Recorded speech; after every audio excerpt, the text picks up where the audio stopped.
welcome back to another episode of Build with a Plan with Coach David here. Today we are going to talk about why should I buy from you? And we're going to do this in two parts. This episode number 5 is going to be the first part of why should I buy from you? Now, why is this important? Well, a lot of people don't really understand, why do people actually buy from you? Is it your price?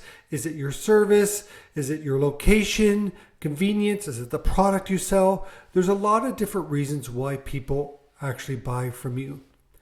But this episode, we're going to talk about how we can make sure that people want to buy from you and not your competition. So today we're going to talk about 4 different areas. The first one is identifying what your core strength is. Number 2, understanding the competitive landscape in your industry. And number 3, we're going to talk about gathering feedback.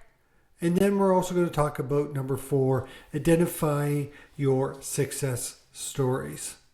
All right, let's get started here. Identifying what your core strength actually is. Now, you may not know what that is because this gives you a good chance to take a hard look at your business, what you're doing right, and potentially what you are doing wrong. But let's just focus on the positives right now. So what I'd like you to do is list everything that you do. So what do you do for your client? List it out, but also identify some areas of what you do different than your competition. Now, I know this seems like a very basic element of building your business, but it is a key foundational component to making sure that you can set yourself aside from your competition. I mean, let's face it, if you're doing exactly what your competition is doing, then really the only differentiating factor or main differentiating factor is going to be price. And you never want to get into a price comparison when it comes to, dealing with competition. You want to make sure that clients are going to you because you offer more than what your competition actually offers. So the first thing to do is just, like I said, list everything that you do different. Okay, that you do, and perhaps things that you do different. Take a hard look and be honest with yourself. I'm sure you're going to write down stuff like, I have great customer service. I've been in business for 50 years. I've been family owned. I only hire the best employees. But that's not enough. That is expected. So what do you actually do that is different? Do you have different packages than your competition? Or something like that? Do you offer a higher end product than your client? Can you deliver faster than your client or your competition? These are the things that I want you to start looking at and start listing them down. Yes, I want you to take out a piece of paper and a pen, and I want you to start physically listing these things down. It is so much more effective if you put it down on paper and you can look at it. You can review it, you can share it with somebody, but you could also stroke something out and add to it. So that's why it's important for you to put it down on paper. All right, number 2 is understanding the competitive landscape in your industry. And what I'm actually getting at is know what your audience actually wants from you. Let me put it a different way. Are you delivering what your clients want or what you think they want? So understand what it is. Like if you are a painter, right? What is it that your audience or your prospects want from you? If you're dealing with property managers, all they want from you is to be able to go in there, do a quick paint job and get out so they can move somebody in.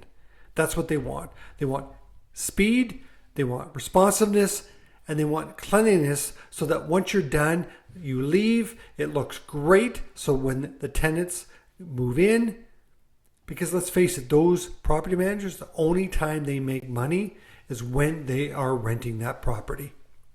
But if you are working in a more affluent neighborhood, then that's not what they want. They don't want speed. They don't want that type of stuff. What actually do they want? Do they want you to come in and do a color consultant for them? Do they want you to be a bit of an interior designer and come in and talk about, well, if we use this color, then your window coverings can look like this, and maybe you want some throw pillows over here that accent off the paint? That's what you want to know. What exactly does your audience want from you to make sure that you can deliver it? And number 3, we're going to talk about asking for feedback. This is something that a lot of businesses don't do. You need to ask your customers. You need to talk to them. Preferably if you do it in person, that is fantastic. It works on 2 levels. One level, it shows that you care, that you're personally reaching out to make sure that they're satisfied with the product or service that you're offering for them. And then the other part of it is that you get direct feedback from your customers. If you're talking to them, you can sense the tone that they're speaking in. If they're super happy with what you're saying, you can hear it in their voice, even though they might not be actually using those words that you're thinking about, right? So that's what you need to be thinking about. How can I get feedback? Now, the best source of understanding what's going on is to go directly to your customers. So another thing that you could do is send out a survey through email.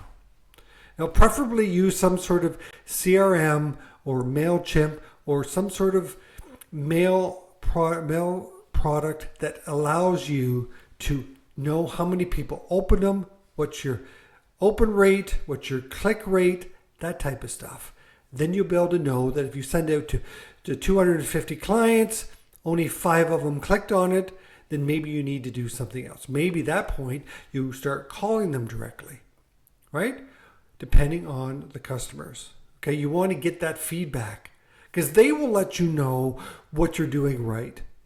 But on the other side, they'll let you know that maybe you could do this better next time.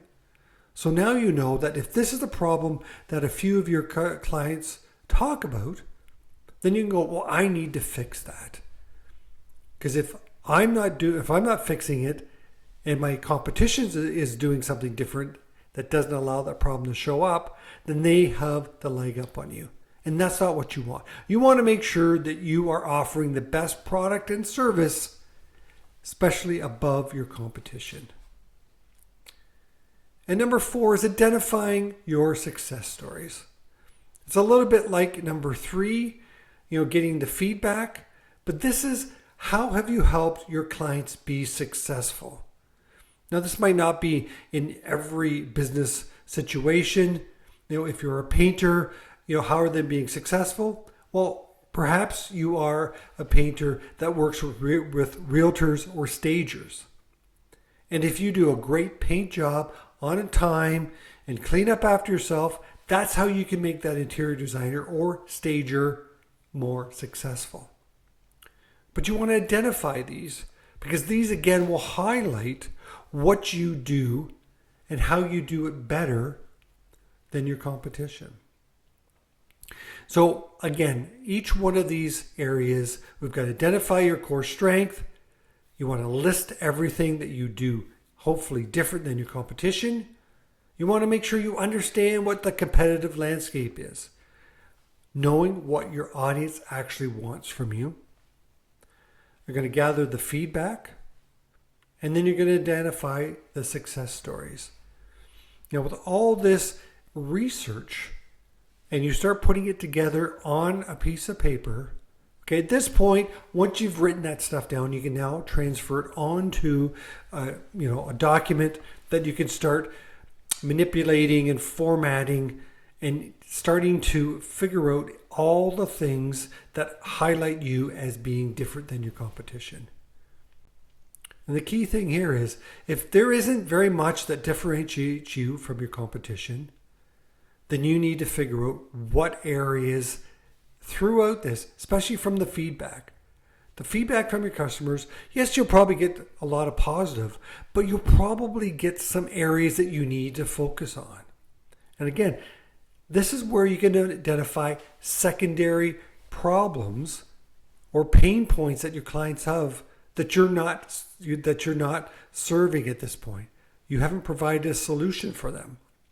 And chances are, if you're not providing that solution and your competition is not providing that solution, then maybe this is one of the areas that you can differentiate yourself greatly from your competition. So you need to know what it is that you're doing right, but also areas that you can do improvement in, right?